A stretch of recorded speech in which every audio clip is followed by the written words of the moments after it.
Well, hello everyone, wherever you're listening from. This is Filtered, and my name is Phil Dye. And in this podcast, we look at the difficult social issues affecting Western society, families, parenting, growing up in Australia, the stuff that often a lot of the media don't talk about. And the belief here is the world is more than just a shop, so we'll be looking at really the non-commercial things. This podcast comes to you from the Illawarra area of Australia, which is in New South Wales, and a little town called Thirroul. And there'll be some Thirroul local voices on this and on some others as well. In the last episode, I spoke to child psychologist Clare Rowe about whatever happened to childhood. And this episode continues from there, where we look at the earlier teenage years. We looked at the younger years, but now we're going to look at those years from, say, 12 to 18, and what happens to teenagers as they're entering adulthood. Most teenagers have a difficult time of it. I did. I bet you did out there as well. Trying to juggle what is happening, trying to find your own identity, what you're good at, what you're not good at. I'll be talking to Clare Rowe again a little bit later, but I thought first off I'd talk to a high school principal about the problems that they found that young people experienced. Now, I'm fully aware that young people don't tell the school principal everything that they're worried about. What they're likely to do is tell the school principal and anyone about the things they think they should be worried about. Global warming, Indigenous recognition. I asked several groups of teenagers at bus stops what caused them anxiety, and they told me what they thought they should say, what an older person would like to hear. Things like this. Pollution, and knowing that the world's eventually starting to deteriorate and getting destroyed by plastics. Now that's a pretty damn important thing for a 13-year-old to be concerned about. And good on him for even thinking about it at all. But there's a lot of personal issues that really do create anxiety in the teenage years. Issues that, as parents, we simply don't hear about. Mark Smith from the Illawarra was the school principal of a special school for many, many years. He brings a different perspective to it because he had to understand the personal issues that were happening in the lives of teenagers. Welcome, Mark. Good morning, Phil. Mark, I've heard you speak before how every teenager or adolescent or child really is an action research project. Can you explain what that means? Yes, I would suggest that every adolescent, every student, every child is a walking, talking, breathing action research project of their very own, with only two questions. Look, firstly, an action research is a method of research where an individual actively engages in problem solving, in taking their own action and then reflecting on that and what happens as a result of their action to improve their situation. So it's a bit like Plato's "where have I been and where am I going" thing. Yes, that's essentially what an action research is.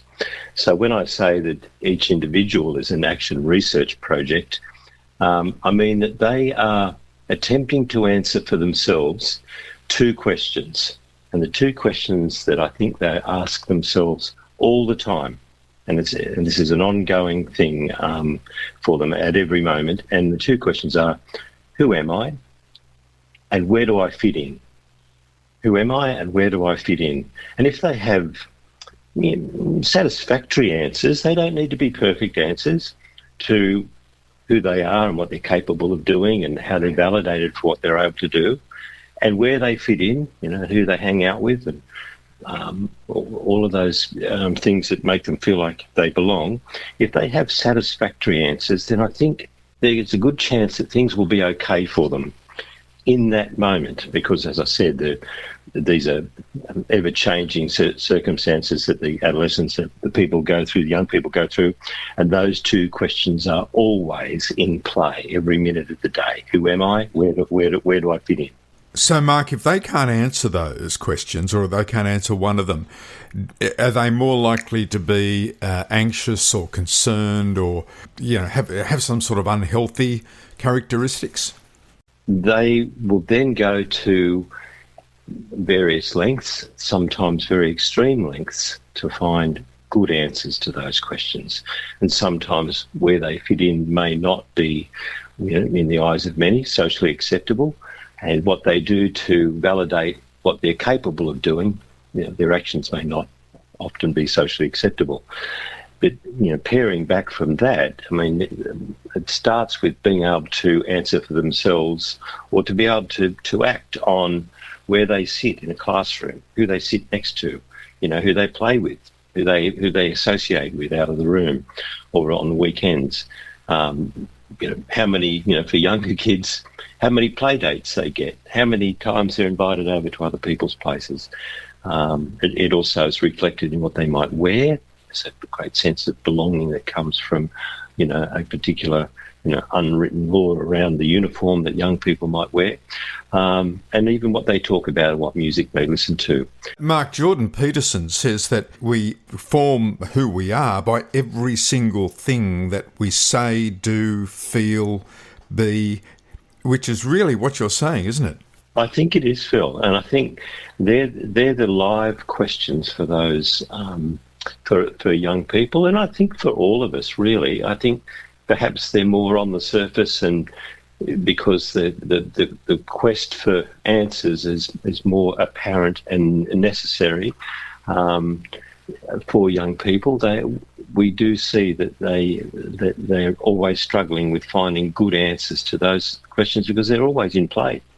And those simple two questions, what are they again, Mark? Who am I? Where do I fit in? How often do parents and teachers guide that? Or should they? I can't speak to how frequently they do that, because as teenagers grow, they find connections outside of the family, so that's important to allow that process as well.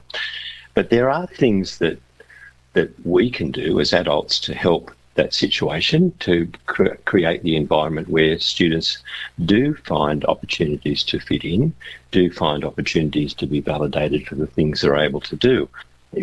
For instance, a shared experience in an outdoor adventure, whether it's canoeing or abseiling or bushwalking, or doing something together where the experience is something that, regardless of those questions, the young people are doing something together.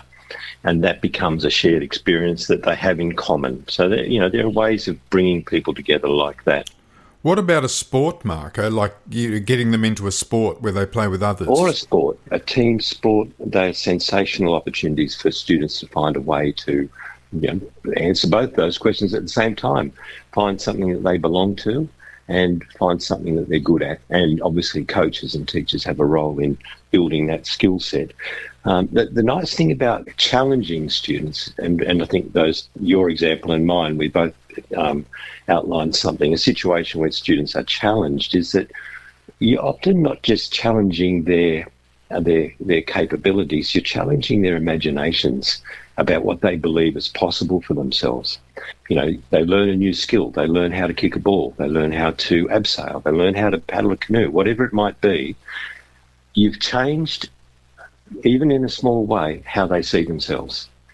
And sometimes it only takes a small shift in imagination, in imagining how they see themselves in the world and where they fit in and what they're capable of.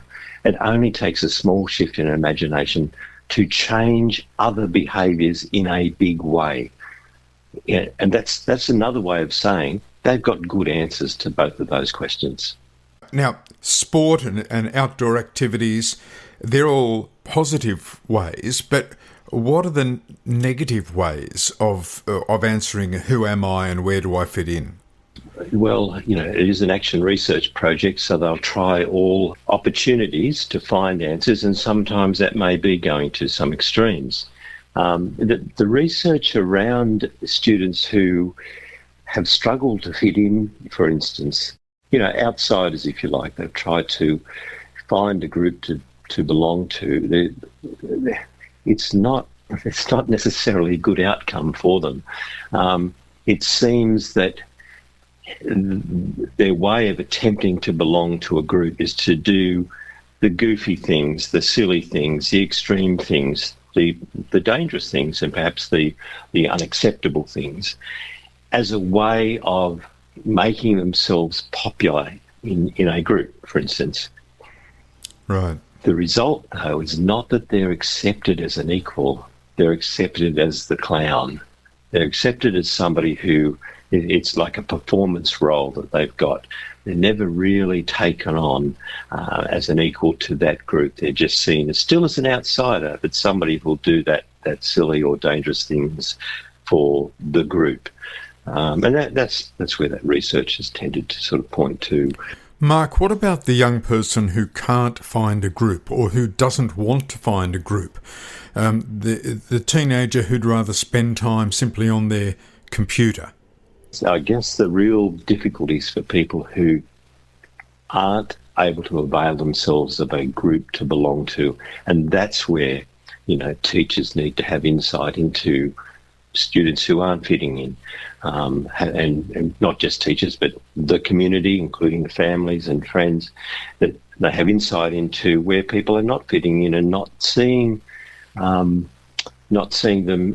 being able to be confident in the things they do. And it comes out in a cautiousness sometimes. They're unwilling to try new things. And that's where, as adults in their lives, that we could have a role in supporting them build, if you like, their self-esteem and their sense of self-worth. Mark, I remember, this must be 30 years ago, where you were doing outdoor education with primary school kids and high school kids. How important is that outdoor education in challenging them, in getting them a sense of identity and confidence?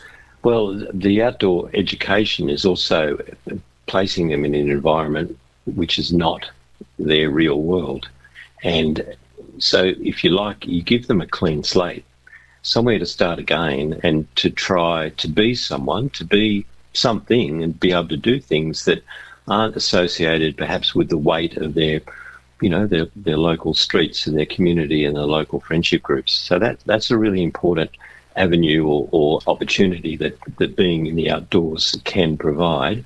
It also provides opportunities for risk-taking, and outdoor educators will tell you that, the risk that people experience on an outdoor education activity is perceived risk, because outdoor educators are very good at ensuring that there's no genuine, real risk. So even within that realm of perceived risk, people are asked to confront that, to make decisions about what they do, whether sometimes it's a binary choice. I'm doing it or I'm not doing it. I will have a go or I won't have a go.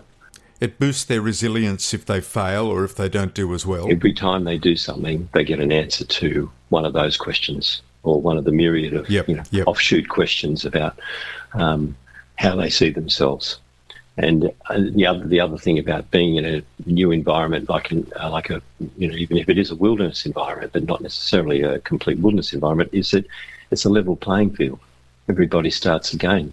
And you'll see, as I have done, I've seen students excel in part of wilderness environments, in some wilderness environments, and just not be able to cope with others.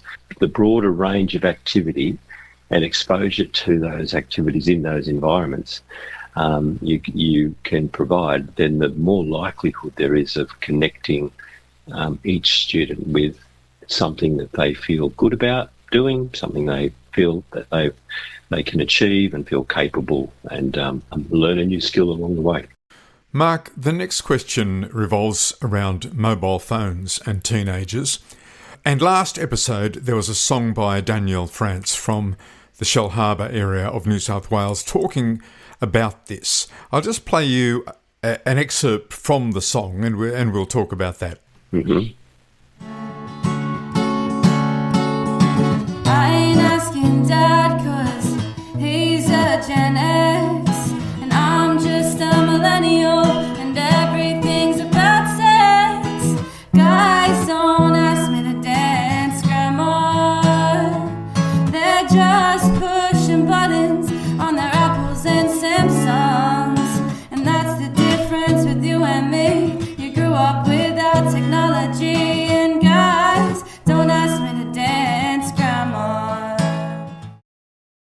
Yes, it seems everyone's pushing buttons on their Apples and Samsungs. The latest research says that Australian teenagers between 12 and 18 spend 4 hours per day on the weekend simply scrolling on social media, with TikTok being one of the main offenders. When you became principal of one of the schools you led, you banned mobile phones. Can you tell us how you did that and how it went? Well, the policy within our system was about to come in that students weren't to have mobile phones on site, but we had preempted that by 6 months or so, and it was a struggle. I worked especially with students that experienced mental health issues and behaviour dysregulation.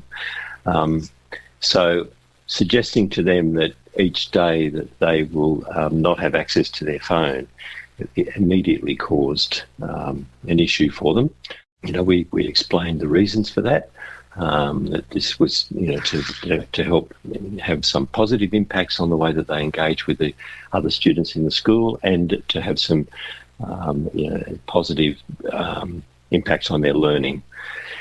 The way we went around it was to establish sets of of lockers, so they were not much bigger than a phone itself, but every student had their own locker. They would come and they would put that phone in. It had its own code, so only they would know the code, and that was the only way that we could tend to their anxiety about letting go of something that felt like an extension of their hand. That was the only way we could do it. Did they ever try to come in, sneak in and use their code and grab their phone out? They couldn't get to the area where the phones were kept. They were in executive office, but they certainly tried other things like bringing in burner phones or fake phones or dead phones. But that strategy doesn't last long, because you see them out on the playground with their phone. Yeah. So it's obvious that their attempt has lasted momentarily. Right. We had the support of the families. That was really important. And the option obviously was to leave the phones at home, but if they brought them in, they would have a safe place to leave them. But that changed, Phil. We did go through some, it was a struggle to start with. And definitely there was some confrontation, students with each other and with staff. But it didn't actually take long before they felt comfortable letting go of their phones. They would come and put them in the locker. And even that process changed until it got to the point where they were happy to put them in a container that was brought down to the assembly each morning.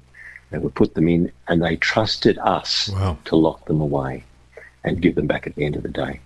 And that it was a demonstration that some habits, habits around the use of their phone could be changed in a very short period of time.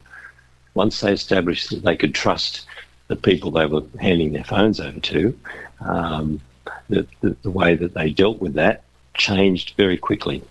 So it's really important to replace old habits with new habits. And the habit of putting that phone in was one that they came to in a fairly short period of time. So after a while, Phil, it just didn't become an issue at all. Mark, you had success with that, and the students gained trust of the staff, which is really what teachers are after. Thanks so much for talking to us today, Mark. Not at all, Phil. Anytime. And that was Mark Smith, former outdoor education leader and school principal. What was it like to have boys knock at your door? Did they drop off you flowers and leave letters on your porch? 'Cause some girls get these Snapchats and they just want to get in my drawers. Guys, don't ask me to dance, Grandma. They're just pushing buttons on their Apples and Samsungs. And that's the difference with you and me. You grew up without technology. And guys, don't ask me to dance, Grandma. Danielle France, from the Shellharbour area of the Illawarra with that song, Guys Don't Ask Me to Dance, Grandma. Now, one of the fascinating things that Mark said was that having a group is so important, having a group of friends that gave you an identity, and a sporting team is a great way of doing that, some sort of club, a church group, whatever it might be. And we know that while there's really positive groups, there's negative groups. There's gangs that adolescents can join. There's drugs that they can get into. They can go to Islamist fundamentalist groups. And social media is the main way that adolescents are recruited to these negative groups. Now, don't get me wrong, adults can be recruited to those negative things as well. Yet, the leaders of these groups know that young people, adolescents, especially vulnerable young people, are more susceptible to accepting their ideology. And one of the ideologies that have really targeted adolescents, teens and vulnerable teens in the last 25 years has been the gender ideology movement. A movement successfully using Snapchat in the early days and now TikTok to tell youth that they could have been born in the wrong body and that they can now change sex, which of course is biologically impossible. This movement has been so successful in pushing their views that they have achieved a 994% increase in young people identifying as trans or non-binary since 2020. I'll say it again, 994% increase in the number of kids who are stating or believing that they are trans or non-binary. This movement has leached its way into the school system, and while most parents and teachers think it's rubbish, there is a pressure for them to go along with it. Unfortunately, through the strong presence on TikTok, there are many young people now being affected by this movement. I thought I'd ask Clare Rowe, child psychologist, why this has begun. How much is gender confusion a part of your work? Well, it's become far more common, certainly over the last decade. Well, even the last couple of years, the last 5 years certainly. Once this was a very, very rare clinical presentation. Now, I would say it's almost expected, particularly in teenage girls, when you look at a high school cohort. Invariably, I mean, I've seen children in my clinic where, there's 3 others in the class that have gender dysphoria reportedly. So far more common, just explosion of these cases, particularly teenage girls exploring or identifying as trans or non-binary. The uptake cannot be of an organic cause, I don't think. That's social contagion happening right there in front of us. So it's not naturally caused, it's not something that just emerges, it's something that has been socially generated. Yes, through a number of factors. What was once a very rare clinical presentation, we now get clusters in the same friendship groups in schools and classes. We need to remember that gender dysphoria, which these kids are initially diagnosed with, is a mental health disorder. It is in our DSM. And what's a DSM, Claire? It is a book of mental health disorders that we can diagnose people with. Even that statement is becoming a bit controversial, but, at present day, gender dysphoria is a form of delusional disorder that is in our DSM as a mental health disorder. I like to make the point, though, as some of my colleagues do, it is the only disorder where at the moment the treatment of it is to encourage and lean into the disorder. And if you lean into the disorder and continue the child in pursuing those cognitions, those thoughts, and encourage them and validate them, then of course you, at some point, I don't quite know where, but at some point in time you transition from gender dysphoria to trans, and then you're cured. You're no longer in the DSM. So transgender is not in the DSM. So it's a very murky area whereby we treat it unlike any other mental health disorder in the DSM. So this would be like leaning into someone presenting with an eating disorder and leaning into it, encouraging them to go further with it. So any other condition in the DSM we treat by cognitively challenging the patient. So we try to help them think with more kind of rational thinking. We try and give examples of how their thinking may be distorted in some way. We give them tools to emotionally regulate, to tolerate their distress that they're feeling. And you look at why. You look at why the child has suddenly come up with this claim that they are not the sex that they were born with. I mean, it is a symptom of past experiences a lot of the time. Could be child sexual abuse, for example. Yeah. There's can be lots of different reasons, and as there's mirrors, as we were talking before with ADHD and other things, about the lack of looking underneath and scratching the surface as to why this child has presented like this. I mean, I think we saw a spike in this just before COVID. It was, I think, around 2017 that I saw a marked spike in our practice. I think that's when schools started embedding a lot of this into the curriculum. I think social media exploded with influencer transition stories. And I think this, that I can talk to if you want, this affirmation treatment model became dominant in psychology and medicine. But it just goes back to what you were talking about, that the child says that they are one thing, therefore we accept their opinion as an adult's opinion, whereas they're not an adult. Yeah, that's right, exactly. So this affirmation treatment model is at the moment still told to psychologists by the Australian Psychological Society as the gold standard of treatment for these children. So children come forward, and if they say that they are of the opposite sex, then as psychologists we are told we must affirm that. So we must acknowledge that, we must assist them if that's what they want to do in transitioning, at least socially, to be that other sex.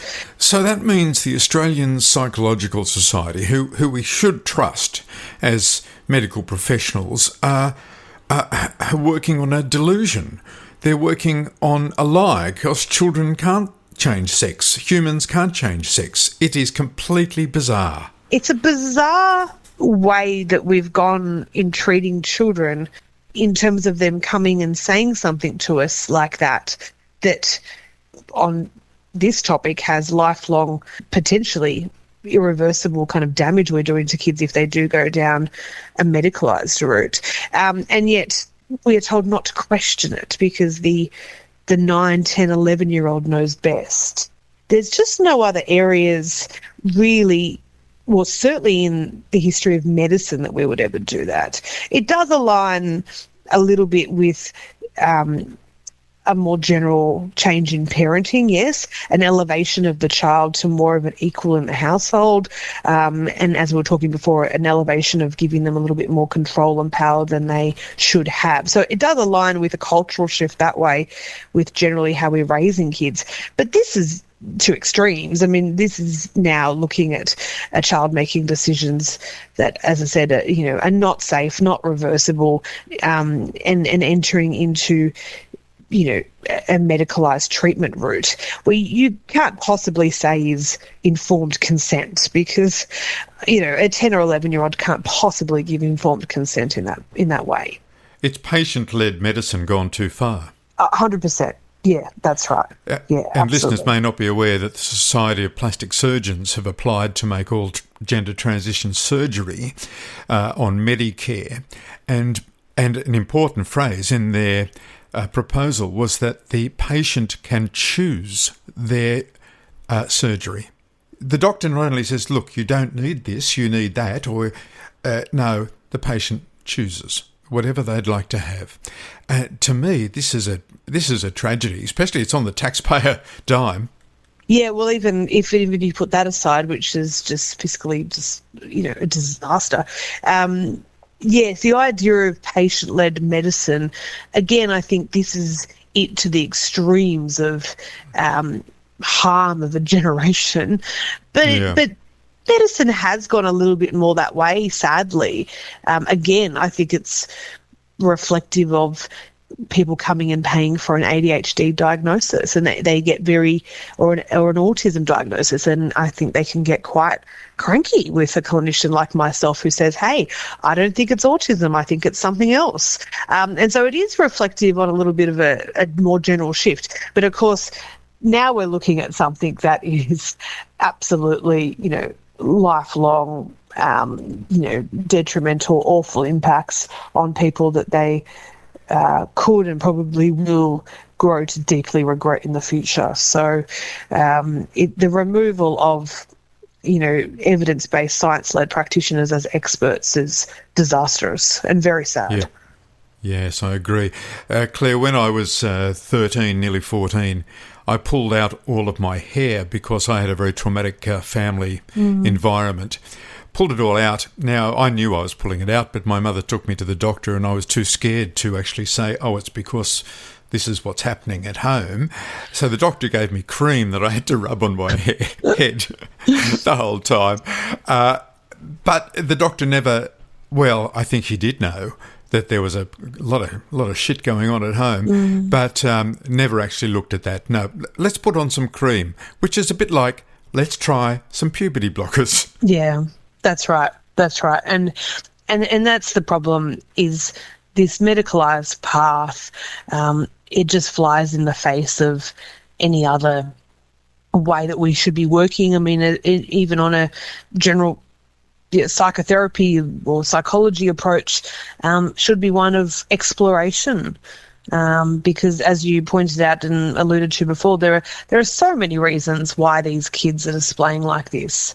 As you said, it might be a history of abuse. It might just be a history of not fitting in, to be honest. It might not even be as extreme as abuse, but it might be a completely normal 12, 13-year-old struggling with their identity. And, hey, that's what happens at 12 and 13. They struggle. And so what they do is they find an online forum and a group who accepts them and says, hey, you're one of us. This is what it might be. And it feels good. It feels good. I mean, I'm not also blaming the child in this. I mean, they think, okay, well, maybe this is the problem. It could be that they're struggling with same-sex attracted feelings. It could be that they want to break away from mum and dad, and I've seen children who want, once they come out and say that they're experiencing these dysphoric feelings and distress, get a lot of love and reinforcement and attention from mum and dad that they may not have had before, struggling with siblings and so forth. So there's lots of reasons. It's not one. Certainly, as you would know, Phil, in this area, we've got this rise of this group that are what we call late onset, and that is kids, a lot of them female, who parents say, we haven't seen any signs of this before. They've never said anything about their history of gender distress, and they're coming to us at 12 years old as soon as puberty is kind of coming on, and have now said they want to be a boy. So this late onset gender dysphoria, it's a sudden thing that parents have not seen before. Very different groups. How often is this sudden, this late onset stuff driven by a parent? Perhaps a parent's desire to be cool in a group? It can be for different reasons. I think some parents are driving the train, so to speak, and sometimes without realising it. I think in some cases it comes from a place of unresolved grief. There is such thing as having gender grief over, fourth child was another fourth boy. And sometimes you can unwittingly play into, an untapped grief that I wanted a girl. Yeah, I can sort of understand that, although it's sad. But what I'm talking about is the parents who want to seem like they're keeping up with the trend, what's happening in popular culture. There can be parents who want to appear progressive and accepting. You know what I really gets me with all of this, Phil, is that they're often scared and they're desperate to do the right thing. And they are bombarded with messages around the high suicide rates of trans kids, and if you don't help them transition, you are a bad parent and you're putting your child at risk. And I just think that that's appalling, that parents are simply trying to follow sometimes what they view as experts, and they've been completely led astray. And when you're sitting in front of someone in a white coat and they are giving you alarming statistics about suicide and mental illness, and then directing you towards gender clinics and counsellors, etc., you do it. You think, well, okay, this is my child and these are what the medical experts are telling me to do. But the research doesn't back up the suicide thing, does it? No, it doesn't. It doesn't, but they're not told that. And that's why, the whole thing is all around this misinformed information to parents and misinformed consent. It is not proper consent that they enter this medicalised path. And I'm sure you know as well as I that we know parents have been said literally things like, would you rather have a trans child or a dead child? I mean, that is horrific. Extremely manipulative. And what parent drives this, or is more willing to believe the whole gender ideology thing? Is it mum or dad? I do think there are some more complex, quieter cases. I think they usually involve mothers where, as I said, gender distress can emerge. And I think there are some parents who are pushing their own progressive agendas, or, you do get parents who come out almost quite proud that they've got a gender dysphoric or trans child. And I think, why would you wish that on anyone? I mean, that's, They're in a minority though, aren't they, Claire, those parents? Yeah, I was about to say, I think they're a minority. I really do. For the vast bulk of parents, I think they're really just trying to do the right thing in a very difficult situation and are not being given the right guidance by professionals. I'm gathering that you wouldn't suggest that a parent takes their child to a gender clinician then, not to a gender clinic. You wouldn't be suggesting that? I think it's rarely, if ever, a good idea. Certainly not for a first step when a child initially expresses confusion about their gender. Absolutely not. And that's because these clinics have been built on this affirmation-only model, which means the moment a young person says, I think I might be trans, the system is designed to agree and support that identity without, as we said, looking at other causes. Which would be, and I keep coming back to, there is a small proportion of humans that experience lifelong gender distress, but the way we approach any person presenting with a mental health issue, a physical issue, if you go to the doctor with physical symptoms, is by looking at all the different possibilities and ruling things out. And that is not the way these clinics go about things. As soon as you say that you have an issue with gender dysphoria, or I think I'm trans, it's like we just put complete blinkers on. And the fact that you have any trauma in your background, the fact that you're on the autistic spectrum, the fact that, your parents are going through a highly litigious divorce is ignored. So just say no to the gender clinic. I'm saying no to the gender clinic, and I've, been under, as colleagues have been of mine, under attack for that. Certainly my views in that don't align with the way our regulatory bodies want us to be thinking and talking about this. And it's a great shame that our regulatory bodies, like the Australian Society of Psychotherapists, for example, or psychologists, advise the government, but they're being overly progressive and taking advice from the wrong people. I think parents have got to understand that. I think for parents who don't know about this stuff, affirming the child and telling them that it's okay and helping them align with the sex they want to be. Look, it might sound kind on the surface, but it just bypasses all the work that clinicians are supposed to do. Unpack underlying distress, unpack personal and family history. And so, look, I've got serious concerns about these gender clinics. They don't seem to ever provide any differential pathways other than putting kids on this one track to a medicalised intervention.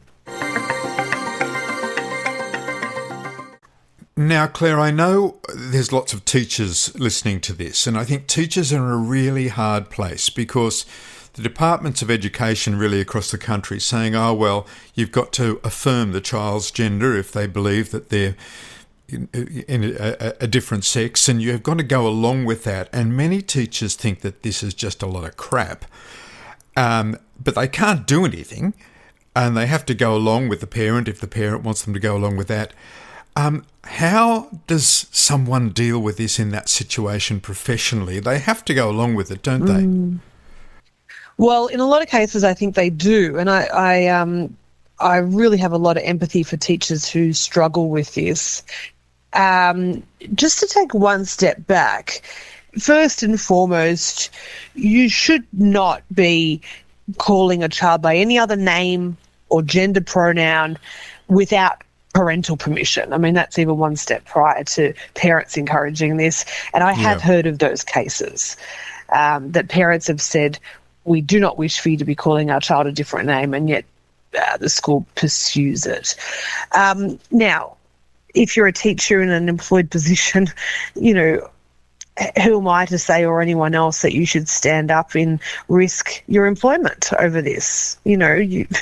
So I certainly can't say that either. It's a very, very difficult situation to be in. It is hard, isn't it? And of course, and the Teachers' Union is supporting this as well.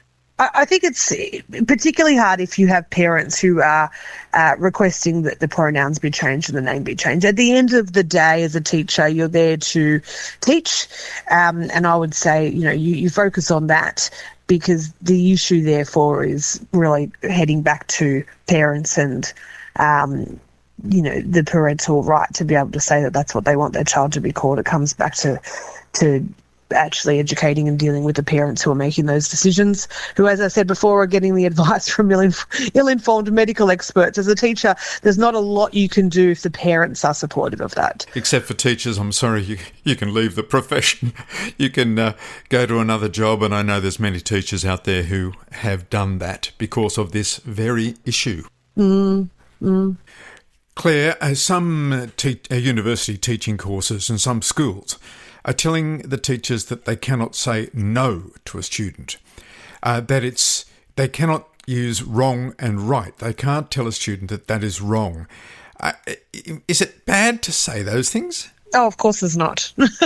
I gave myself a wonderful interview to, I don't know if you've heard of her, Catherine Burblesing. Oh, yes, Catherine from the Michaela School. Yes. I interviewed her too. She's terrific. She is terrific. I would encourage anyone to look her up. There are lots and lots of YouTube interviews with this woman.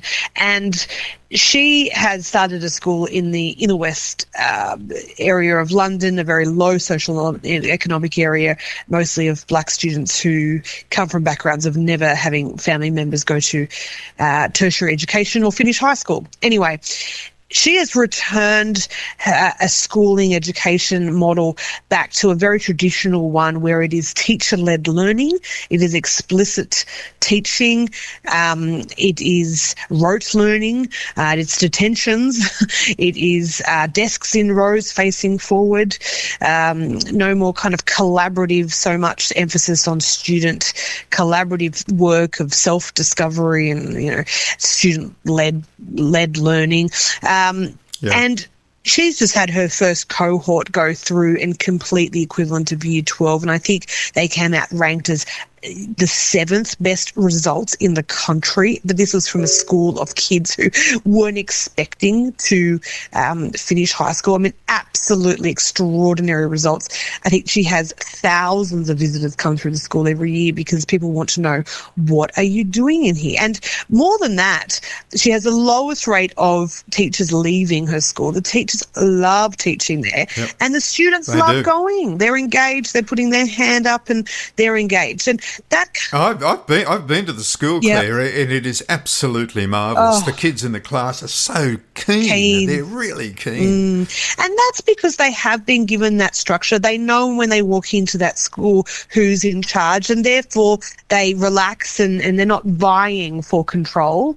And that's what kids want. And so, you know, as a teaching profession, we need to return to that teacher-led learning. And the other thing I would say to teachers that I love from Catherine Berbelsing is not to lower expectations all the time for children. We have this enormous culture of accommodations with children. And if you can make a case, quite a brief case, that you have come from some disadvantaged background, or you have anxiety, or you have a parent with a mental health condition, or you're neurodiverse, then the school system in Australia is set up to make accommodations for you, whether that literally be you don't have to sit the exam, you get extra time, you know, we're not going to expect as much from you.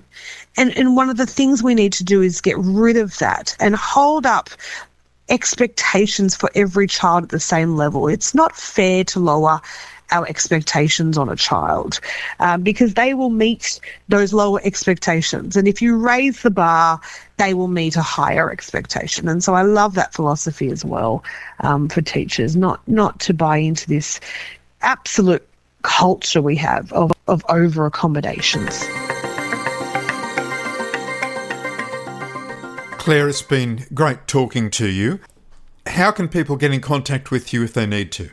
Look, they can just look me up online at Clare Rowe. It's without the I, so CLARE, clarerowe.com.au. And I'll put a link to that too in all the episode notes. Claire, thanks so much for talking with us. Wonderful. Thanks, Phil. It's been great.